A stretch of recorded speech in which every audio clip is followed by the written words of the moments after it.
কথাটা শুনে অনেকের হয়তো গায়ে লাগতে পারে, বিশেষ করে আমার স্ত্রীর কিংবা আপনার স্ত্রীর।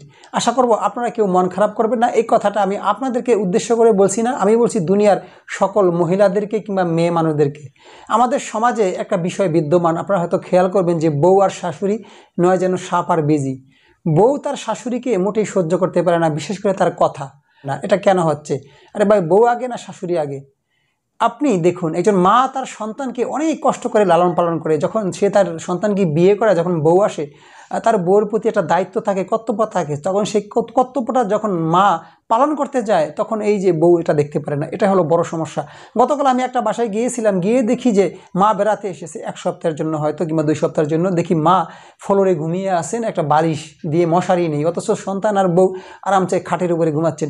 বিষয়টা আমার খুব খারাপ লাগলো যে একজন সন্তান কিভাবে পারলো তার মাকে নিচে রেখে সে উপরে ঘুমাতে। এটা আমার বুঝে আসে না। আমি আরেকটা কথা বলবো পরিশেষে, যে বউ আর শাশুড়ি সবসময় মিল মোহাম্মত থাকবেন। আরে ভাই, একজন শাশুড়ি কয়দিন বা দুনিয়াতে বাঁচবেন? আপনি বউ, আপনি দুনিয়াতে হয়তো আরও অনেকদিন বেঁচে থাকবেন, কিন্তু তার প্রতি আপনার অধিকারটা বেশি। সে মরে গেলে আপনি আফসোস করবেন।